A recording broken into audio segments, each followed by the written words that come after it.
Hello दोस्तों, ये quick emergency update है। मुझे पता है आप में से कोई भी अच्छा महसूस नहीं कर रहा होगा क्योंकि बिटकॉइन और क्रिप्टो करेंसी मार्केट के अंदर एक बड़ा क्रैश देखने को मिल रहा है।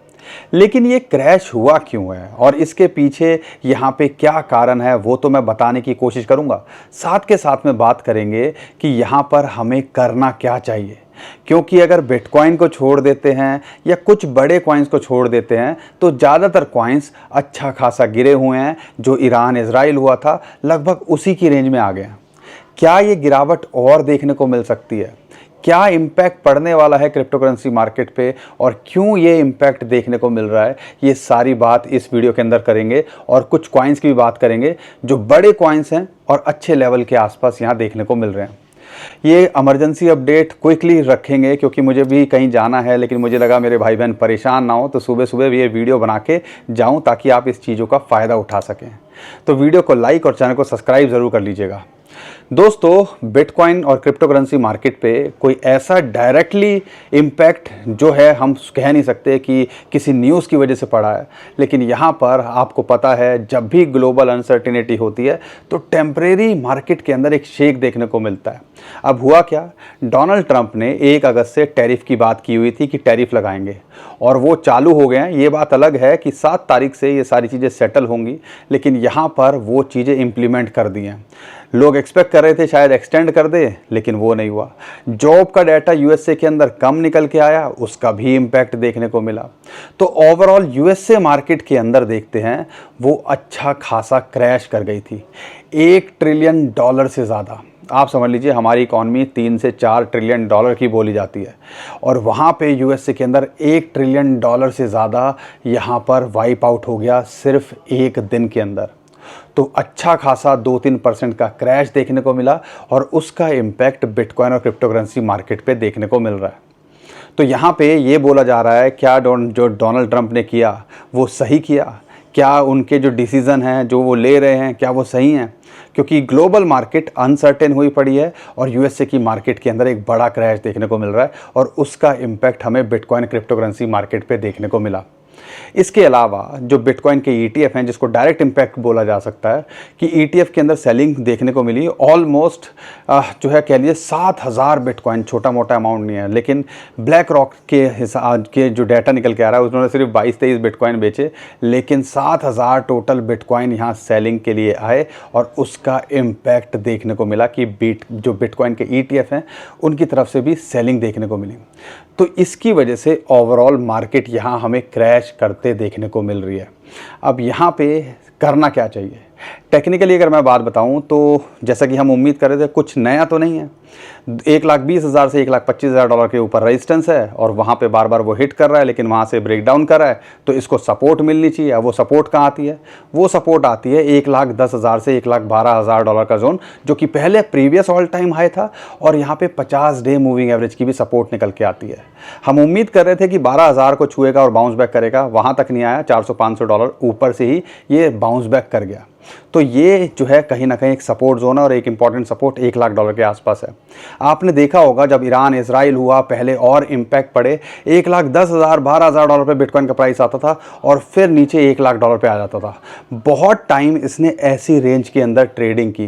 तो वही चीज़ अभी हमें देखने को मिल रही है। 1,20,000 1,22,000 एक साइकोलॉजिकल रेजिस्टेंस भी है 1,20,000 और टेक्निकली हमने बताया भी है फिबोनाची की रेशियो 2, वो भी एक रेजिस्टेंस निकल के आया। तो आप कह लीजिए ये 5-10 हज़ार डॉलर के अंदर अगर ये रेंज में घूमता है तो ज़्यादा परेशान नहीं होना जब तक 1,10,000 से 1,12,000 डॉलर की सपोर्ट को ये मेंटेन करता है। लेकिन दिक्कत है ऑल्ट कॉइन्स को लेके, क्योंकि वो जो है अच्छा खासा गिरते देखने को मिल रहे हैं।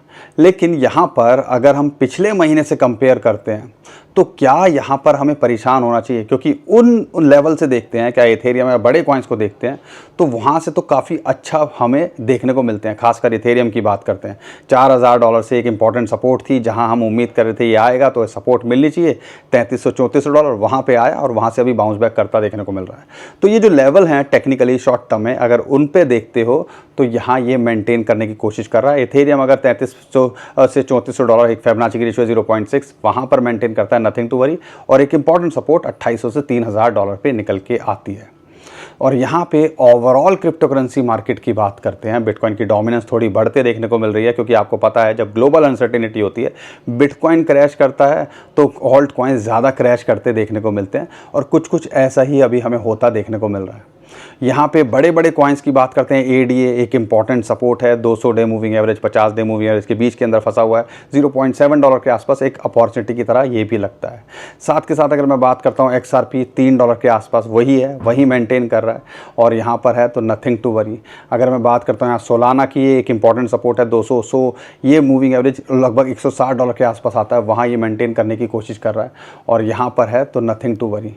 अगर बिटकॉइन 12,000 $10,000 की रेंज को टेस्ट करता है और ये जो मार्केट के अंदर अनसर्टेनिटी बढ़ती है, तो हो सकता है थोड़ी और करेक्शन देखने को मिले।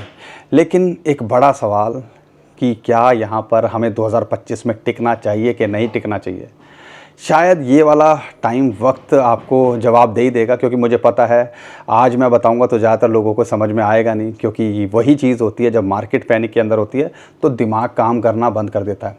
इसीलिए आपको कहते हैं स्पॉट में अच्छे कॉइन्स में बने रहो, फ्यूचर के अंदर ट्रेड करोगे तो कहीं ना कहीं अपने हाथ ही जलाते देखने को मिलेंगे, क्योंकि जैसा अभी रिसेंटली होता देखने को मिला 5x 10x वाले भी इस टाइम पर नहीं बचे कई कॉइन्स के अंदर।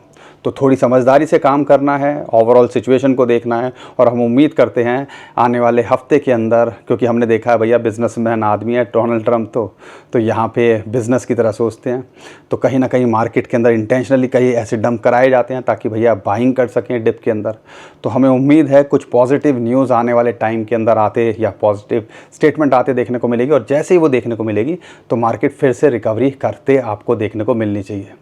बाकी वक्त बता ही देगा। अच्छे कॉइन में बने हुए हो तो टेंशन लेने की ज़रूरत नहीं है, 2025 में टिकने की कोशिश करो, और शॉर्ट टर्म में हो तो ये सपोर्ट और रेजिस्टेंस को आपको देख के यहाँ पे करना है और स्टॉप लॉस को लगा के रखना है। बाकी दोस्तों 100 बात की एक बात, हम कोई फाइनेंशियल एडवाइज़र नहीं है, लेकिन कोशिश करते हैं कि ऐसे सिचुएशन में भी आपके सामने आएँ और आपको अपनी बात समझाने की, और यहाँ पर क्या मार्केट के अंदर चल रहा है उसकी अप टू डेट रखने की कोशिश करें। उम्मीद करता हूँ आपको हमारा कॉन्टेंट पसंद आया होगा। वीडियो पसंद आई तो वीडियो को लाइक ज़रूर करिएगा, चैनल को सब्सक्राइब ज़रूर कीजिएगा, ट्विटर टेलीग्राम को हमारे फॉलो कर लीजिएगा, और एक छोटा सा काम ज़रूर कीजिएगा कि अपने फाइनेंशियल एडवाइज़र से बिना पूछे कुछ मत कीजिएगा और अपनी रिसर्च अच्छे से करके रखिएगा। अभी के लिए विदा लेता हूँ। खुश रहिए, मुस्कुराते रहिए, कमाते रहिए। आपका दोस्त पंकज। थैंक यू, नमस्कार, धन्यवाद।